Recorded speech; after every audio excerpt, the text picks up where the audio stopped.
Om Swastiastu. Selamat pagi kepada Ibu dosen dan teman-teman sekalian. Kami dari kelompok 3, sebelum mempresentasikan materi yang akan kami bahas, izinkan kami memperkenalkan diri terlebih dahulu. Saya sendiri Niputu Eni Risnawati dan teman saya Nilu Kadek Sri Damayanti, Kadek Amestiana Dewi. Materi yang akan kami bahas yaitu tentang rangka konseptual suatu model. Yang pertama, pemakai statement keuangan dan kepentingannya. Yang kedua, aspek dan versi tujuan pelaporan keuangan. Yang ketiga, tujuan pelaporan versi PASB dan menjelaskan penalaran yang mendasarinya. Yang keempat, karakteristik kualitatif informasi dan menjelaskan makna dan hubungan antara karakteristik. Yang kelima, elemen-elemen statement keuangan dan mendefinisinya. Yang pertama itu pemakai statement keuangan dan kepentingannya.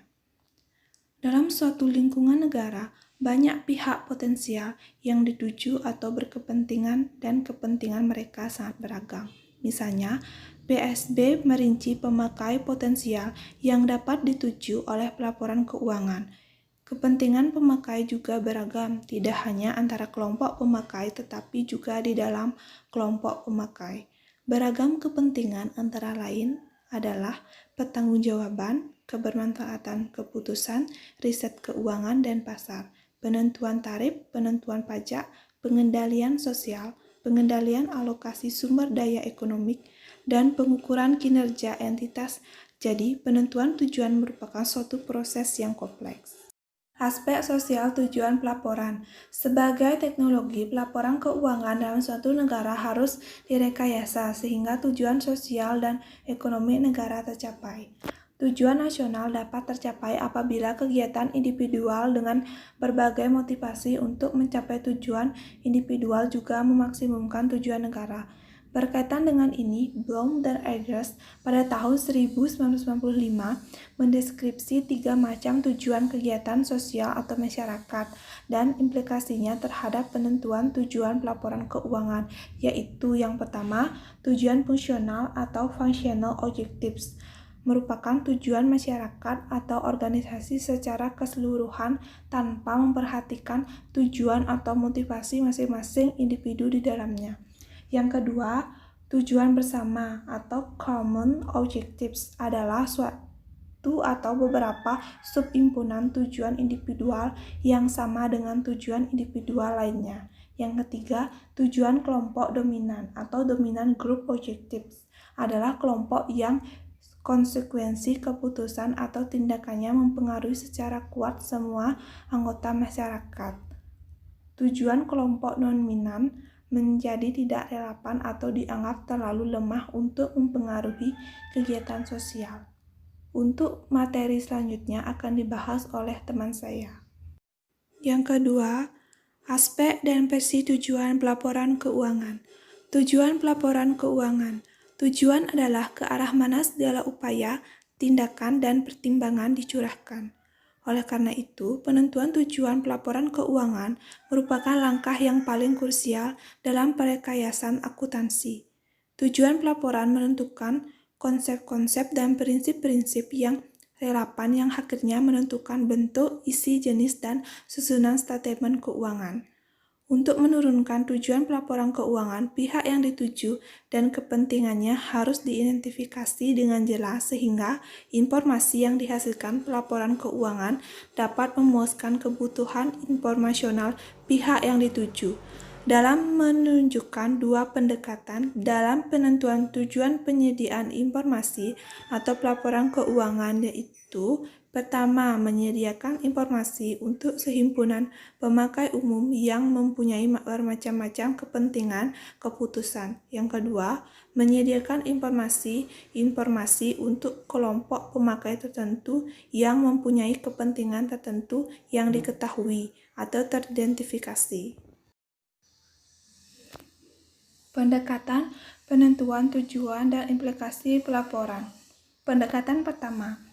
Pada statement keuangan umum, pemakai yang dituju yaitu kelompok pemakai 1, kelompok pemakai 2, kelompok pemakai 3, kelompok pemakai 4, dan kelompok pemakai 5. Pendekatan kedua, seperangkat laporan keuangan pada statemen 1, pemakaian dituju pada kelompok pemakai 1, statemen 2, pemakaian dituju kelompok pemakai 2. Laporan 1, pemakaian dituju kelompok pemakai 3. Laporan kedua, pemakaian dituju kelompok pemakai 4. Laporan 3, pemakaian dituju kelompok pemakai 5. Selanjutnya yaitu tujuan pelaporan versi FASB dan menjelaskan penalaran yang mendasarinya. Tujuan pelaporan versi FASB yaitu merekayasa laporan keuangan dengan pemikiran logis dan objektif untuk membangun suatu struktur dan mekanisme pelaporan keuangan dalam suatu negara untuk menunjang tercapainya tujuan negara. Penalaran yang mendasari FASB adalah proses perekayasaan yang pada dasarnya adalah proses untuk menjawab pertanyaan mendasar, bagaimana suatu kegiatan operasi perusahaan disimbolkan dalam bentuk laporan keuangan, sehingga orang yang dituju dapat membayangkan operasi perusahaan secara finansial tanpa harus menyaksikan secara fisik operasi perusahaan seperti mengunjungi kantor atau pabrik perusahaan. Penalaran dalam perekayasaan laporan keuangan dapat digunakan untuk mengevaluasi standar dan praktik yang berjalan dan mengembangkan atau memperbaiki standar atau pabrik di masa akan datang. Selanjutnya, karakteristik kualitatif informasi dan menjelaskan makna dan hubungan antara karakteristik. Karakteristik kualitatif informasi serta maknanya. Yang pertama, dapat dipahami atau understandability merupakan informasi akan dianggap berkualitas jika informasi tersebut mudah dipahami oleh pemakai atau para pengambil keputusan. Yang kedua, relevansi merupakan informasi dikatakan relevan jika memiliki nilai umpan balik atau feedback value, predictive value, ketepatan waktu atau timelines. Yang ketiga, reliabilitas merupakan informasi dikatakan dapat diandalkan atau memiliki karakteristik kualitatif reliabilitas jika informasi tersebut dapat diuji atau verifiability disajikan secara tepat dan relatif bebas dari kesalahan serta menggambarkan keadaan yang sebenarnya atau netral.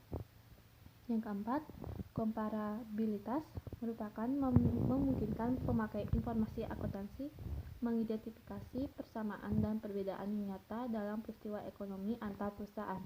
Yang terakhir, konsistensi merupakan perusahaan menerapkan perlakuan akuntansi yang sama untuk kajian-kajian yang serupa dari periode ke periode, maka perusahaan tersebut dianggap telah konsisten dalam menerapkan standar akuntansi.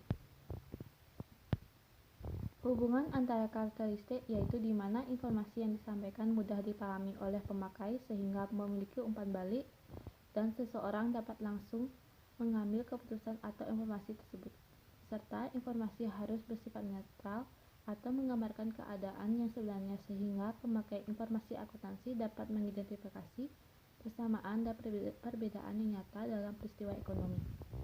Bila pemakai informasi sudah mengidentifikasi informasi akuntansi tersebut, maka pemakai informasi atau perusahaan lain dapat konsisten dalam menerapkan standar akuntansi.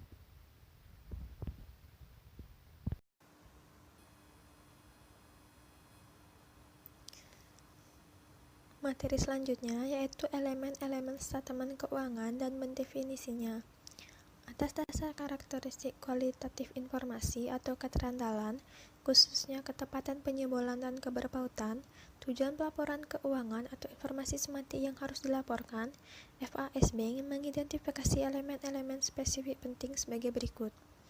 Pertama, untuk entitas bisnis, 1. Aset, 2. Kewajiban, 3. Ekuitas atau aset bersih untuk entitas non-bisnis, 4. Investasi oleh pemilik, 5. Distribusi ke pemilik, 6. Laba komprehensif, 7. Pendapatan, 8. Biaya, 9. Untung, 10. Rugi, 11. Aliran kas dari kegiatan operasi, 12. Aliran kas dari kegiatan investasi, dan 13. Aliran kas dari kegiatan pendanaan.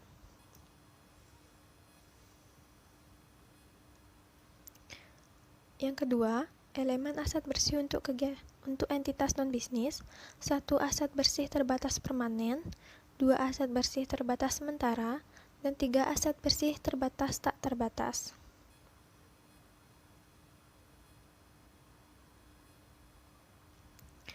Definisi elemen. Yang pertama ada aset. Aset adalah manfaat ekonomi masa datang yang cukup pasti yang diperoleh atau dikuasai oleh suatu entitas sebagai hasil transaksi atau kejadian masa lalu. 2. Kewajiban. Kewajiban adalah pengorbanan manfaat ekonomi masa datang yang cukup pasti yang timbul dari keharusan sekarang suatu entitas untuk mentransfer aset atau menyerahkan jasa kepada entitas di masa datang sebagai akibat dari transaksi atau kejadian masa lalu. 3. Ekuitas atau aset bersih adalah kepentingan residu dalam aktiva sebuah entitas setelah dikurangi dengan kewajibannya. Dalam sebuah entitas bisnis, ekuitas merupakan kepentingan kepemilik. Ekuitas memegang saham diklasifikasikan menjadi 2 komponen penting, yaitu modal setoran dan laba ditahan. 4. Investasi oleh pemilik adalah kenaikan aktiva bersih sebuah perusahaan yang ditimbulkan oleh transfer sesuatu yang bernilai dari entitas lain kepada perusahaan tersebut untuk mendapatkan atau menaikkan kepentingan pemilik. 5. Distribusi kepada pemilik adalah penurunan aktiva bersih sebuah perusahaan yang diakibatkan oleh pemindahan aktiva, penyediaan jasa atau pencipta kewajiban oleh perusahaan kepada pemilik. Distribusi kepada pemilik akan menurunkan kepentingan kepemilikan dalam perusahaan.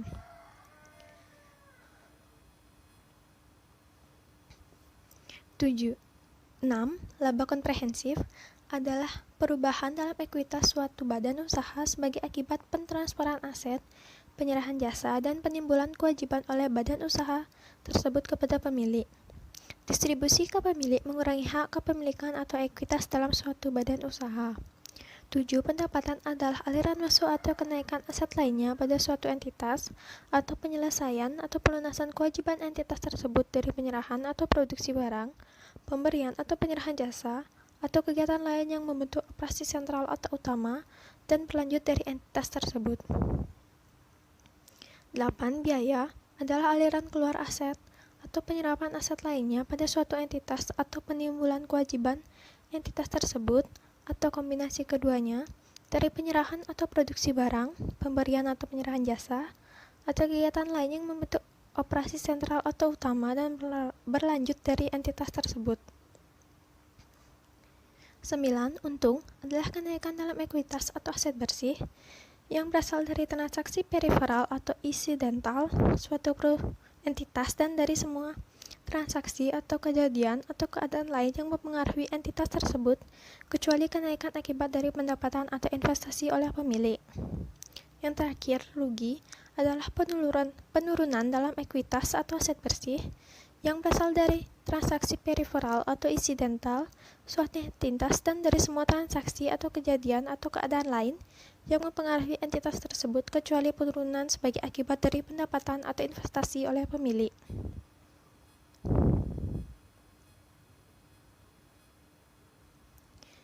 Baik, sekian presentasi dari kelompok kami. Jika ada salah kata kami mohon maaf. Kami akhiri dengan Parama Santi. Om Santi, Santi, Santi, Om.